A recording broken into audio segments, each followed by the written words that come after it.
Hi there, Lindsay here, the Frugal Crafter. Today we're going to do a use up your stash project, and it's been forever since I've recorded like a live recorded card video with you, so I thought it would be a fun opportunity to do that. Please excuse any crazy noises you hear in the background because construction is happening, but I wanted to make this card right away before I forgot all the steps that I used to do it. It looks real simple. It actually is pretty simple, but it's going to help you use up some stuff you probably already have and get some kind of trendy looks, such as offset die cutting. Now there are sets of dies that you can buy now that have like 3 or 4 layers, and you cut them out and you stack them up, and it's a really pretty look, but they're expensive because you've got like 4 large dies in a kit, and how many times you're going to use that. So I thought I would look at what I had and see if I could recreate that look. So what we're going to do here is use some stuff. I also wanted to use up some rub-ons that I just found when I was cleaning up my craft room, because rub-ons do not last forever. So use them or lose them, guys. I've got this sheet of rub-ons here. I'm just going to choose one of these sentiments. I think maybe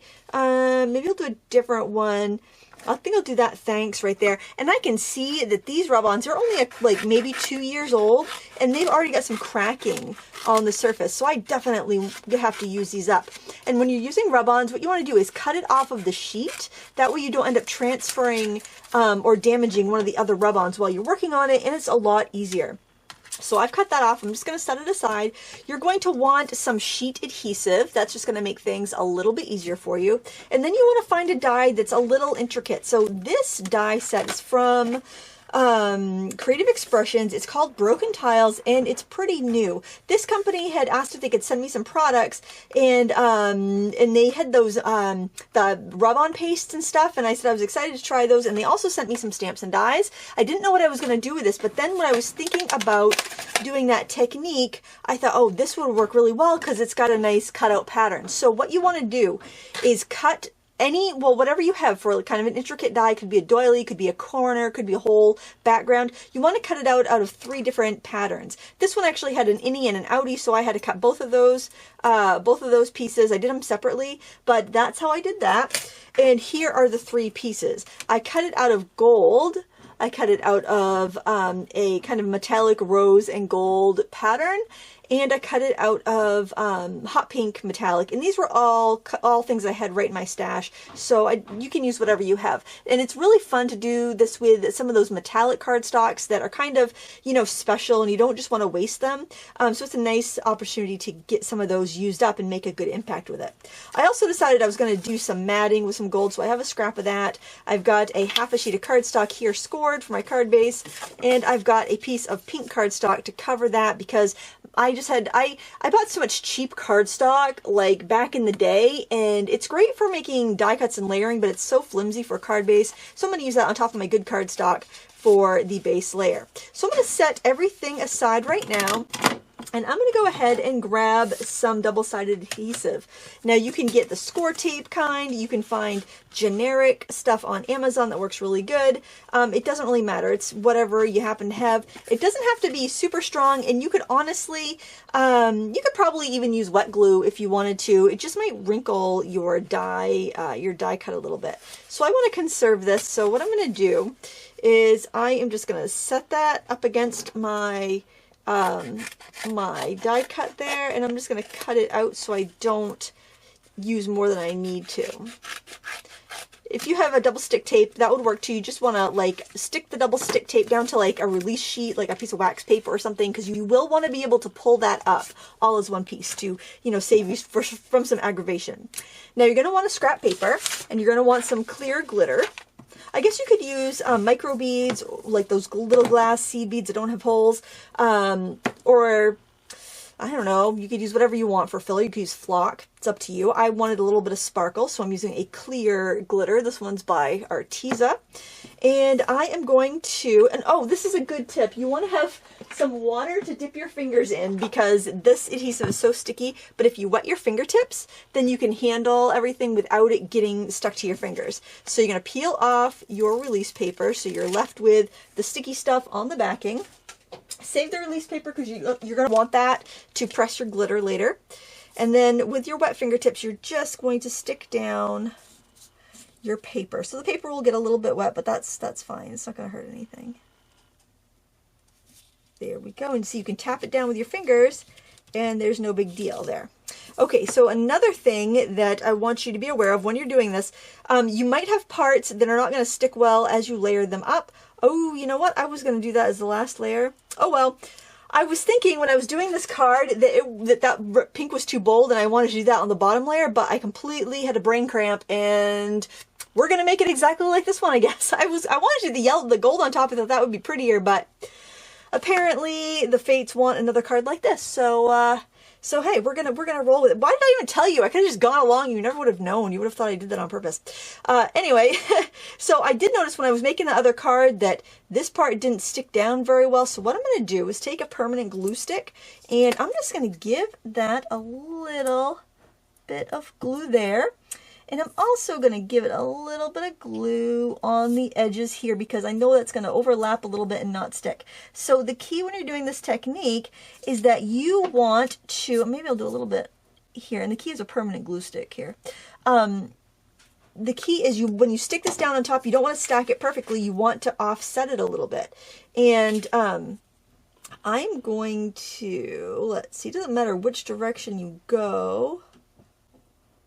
You just want to get like a little bit of that bottom color showing through. I think that looks good. It's kind of nice to pull it this way because then you got those outer corners to line up with if you're on like something like this. Now you can wet your fingers again and help press the paper down so it doesn't stick to your finger, or you can use your fingernail. Just try to get those, get that paper to stick down as many spots as you can without completely adhering yourself to the project. And then we're going to do that with the last layer, which was going to be gold, but I completely had a brain cramp. I haven't done one of these cards in so long where I'm trying to talk and craft at the same time. I'm rusty, guys. Rusty. So we're going to give that a little bit of glue there too, just so it will stick a little bit. Any place I think it might have some issues, I'm just going to dab a little bit of this permanent. This is a Scotch permanent glue stick. I got that on sale at Martin's, so that's why I have that brand. I have no real big preferences on glue sticks, just that they're permanent. Okay, I'm going to offset that one. I just try to make sure I can see a little bit of every color before I press it down. And there we go. Try not to get glue stick on the shiny surface. Okay, so now what I'm going to do is I am going to sprinkle some glitter over the top. And that's going to fall in those little nooks and crannies so that we don't have sticky adhesive everywhere. And you can pour the excess back in the container so you can give it a nice good coat. And then what you want to do is take that release paper that I told you not to throw away and press it down on top and just kind of rub over the back of it with your fingernail, or you can use a bone folder. And I've got an extra tip for you here when you're working with this score tape type stuff, these sheets of adhesive, especially if it's score tape. And of course you could put strips of tape together to do the same thing. I recommend heating it because if you heat it, just be careful with that mirror cardstock because you can damage that with the heat. Just give it a little bit of heat, especially if you're using like micro beads, because that makes the adhesive extra sticky and it grabs so much better. So then go over it one more time, press it down real good. Once you've got it pressed, then you can rub over it a little bit, and that's really gonna push that glitter in. I like those little shaker bottles so you don't have to take out a lot more than you need. And now I'm just going to tap the extra onto my paper. See, there's not an awful lot left over. Brush off the extra. I'll brush it off with a tissue here. Ooh, you got to be careful though. It wants to snag on those little bits of the, because the die cut has a lot of little pokey bits. All right, and then you can either trim it by hand or you can trim it on a die cut machine. I think I'm just going to trim it by hand right along the pink edge. And the adhesive backing is still on there, so I'm not going to have to deal with any sticky scissors. I'm just going through that, going right up against the top edge and trimming it so it looks like it was all professional and a, $50 set of dies that was going to do it for me. But you know me. I know I'm not the type of person that's going to do a lot of cards with a really intricate die, so if I can get the look from something else, then that's all the better. So I don't know if you can really see the effect. Let's hold it up a little bit. Can you see how you can see all three layers? I might have offset it a little more than I needed to, but you get the idea. You can be a little more subtle. Subtlety is not my my forte. which is Fort, not Forte. I know, don't you want to say Forte? That seems like how it should be, but I think it's actually Fort. Ah, shoot. You can learn something from George Carlin. That's one of those things. There we go. All right, got a big pile of glitter. I'm just going to push it away. And I'm going to get a lot of hate from the environmentalists. But I will vacuum that up. It'll be trapped in a vacuum cleaner bag, so do not worry. Do not worry. All right, the next thing we're going to do is we're going to take a piece of cardstock, and let me know in the comments below if you prefer the slickly edited craft tutorials, or if you like these fly by the seat of my pants live narrated ones. You can let me know. I'm sure Jason will like this one better because he doesn't have to edit it. I'm just going to like trim the ends and throw a photo on it, call it a day. All right, I'm using an ombre ink pad here. What I'm going to do is I'm going to ink. Make sure you do not bounce it all over the place. You want to just ink it in a line. Then you're going to turn the pad over, overlap where the yellow was, ink another line, turn the pad over, match up where the pink was, I know it's hard to see, and ink on this last line. So now you've got like this rainbow pink to orange to yellow color. And we're going to stamp this right on this card base here. Oh wait, first, no, we got to do something else first. I hope that ink stays wet. We're first going to transfer our rub-on here onto our card. Just like that. The backing paper is already off of there. Just going to rub it with a popsicle stick or a bone folder. Oh, man, I just made this card like 10 minutes ago, and I still have a hard time remembering what the next step is. So that's why I didn't want to wait until it was quiet tonight after everyone gone to bed. Because I would have like, yeah, it would have been, you know, this isn't slick, guys, but it would have been even worse if I had waited and tried to remember everything I did. See, card making can be so deceptive. Like, something that looks like the simplest idea in the world has like all these steps, and you never would anticipate that. All right, just going to, oh man, that rub-on is cracking, but I still think it's pretty, and, you know, I want to use it. I want to make up a bunch of these thank you cards. I love to have thank you cards on hand, especially Christmas was like a couple weeks ago, and I want to get some thank you cards in the mail before it's Valentine's Day. Of course, by the time this video goes up, it might be not Valentine's Day, but thank you cards are good all year long, so that's all right. You can kind of see when you're doing a rub-on here, you can kind of see like it get lighter when it's adhering. So then you know that you've got it down there. What I recommend doing though, before you lift up the sheet totally, is to peek underneath. Like, use your fingers to kind of hinge it. Make sure all those pieces are up. Okay, once it's up, before you do anything else, take your release paper, just press over it. Make sure that's really adhered down, because sometimes you get like a piece that just wants to come up. And if you get little cracks in there, like I can see, you know what? It'll just look distressed. Now, hopefully, this is still wet, but I'm not sure if it is, so I'm going to breathe on it. And the crowd goes wild. We've breathed on our stamp, and now, get that out of the way, I'm going to roll my ink pad right over the top of that. There we go. And then I'm going to grab my ink blending brushes, and look how I'm going to load up. I'm just going to go like that so I don't contaminate my ink pad, and tap off some extra. And I am just going to ink over there, especially over my sentiment, because that's going to make it pop a little bit more. And go around the edges here. I trimmed this panel to be a little bit smaller, so my card's going to be 4 1/4 by 5 1/2. Then that's what I did my pink paper, because I wanted that to cover the white cardstock, because I didn't have heavyweight pink cardstock. I'm just going to do the yellow in that yellow bar there. And then the gold panel is like 5 1/4 by 4, and then this one is like 3 3/4 by 5. Now, whatever you have underneath where your corner is going to go is going to show through. This stamp is by Stampin' Up, by the way. I'm not sure if it's still a current one. I was just taking all my Stampin' Up stamps out of their DVD cases and putting them, you know, in my binders and with my background stamps and all that jazz, because I just wasn't using them in the DVD cases. Like, I wouldn't go to look for them there. And take a tissue and rub over the rub-on just to remove any ink that's on the rub-on, and there's your background panel. I think it's pretty. You could do more pink. You could go in and color it if you want to. Whatever you want to do is fine. I'm just gonna leave, well, you know what, maybe I'll get a little more pink on there. Let's do a little bit more of that. Rub-ons are waxy, so you get this little bit of a resist effect. It's kind of pretty. You can even flick on some water if you want to have like a little bit of a distressed look, but I'm just going to leave it like that. I don't need to add any more variables to this project. Okay, I'm going to stick this on top. I'm going to peel off my backing paper, because remember we did this on a sticky sheet. See, there's the back of it. All right, I'm just going to set this out of the way. I don't want to stick it to that background paper by mistake. If I stick it to the mat by mistake, I should be able to peel it off. I'm just going to try to line that up. I'm going to go in from the corner, make sure I can see both sides of that corner. Oh, you know, here's a tip. This is what I did before. This is a little tip for you. Put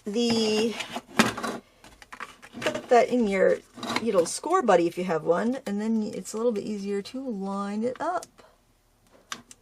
There, that's a hack, folks. That's a card making hack, if I ever saw one. All right, we've got that done. Oh shoot, I was gonna go the other way. I was gonna have it go that way because, well, that ship has sailed, my friends. That's the way it's staying. Oh shoot, that's a bummer. This poor card. Luckily, the person that gets it's never gonna know the possibility of how pretty it was going to be when I started. I'm going to trim off that excess there. Oh, that's such a bummer, man. Too big mistakes in one card. But you know what? I don't even think it's going to matter. It's going to be fine. All right, now we're going to put some adhesive here. Sometimes with these metallics, things don't want to stick very well, so I try to stick my adhesive on the regular paper, which is a good idea, because that way you won't end up with leftover adhesive, you know, poking out from the back.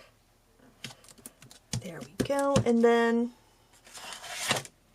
grab our cardstock. I have got to cover this up. I'm going to set my cardstock in my ink pad. I'm working on my bench where I sit, because I have my little space heater next to me, and I don't have a lot of space here, and I need so much more room when I make a card than when I do a painting. It's kind of crazy. It's kind of crazy the amount. I'm going to use my little trick again with the score pal to line up this paper on my card base. So I can put my adhesive right here.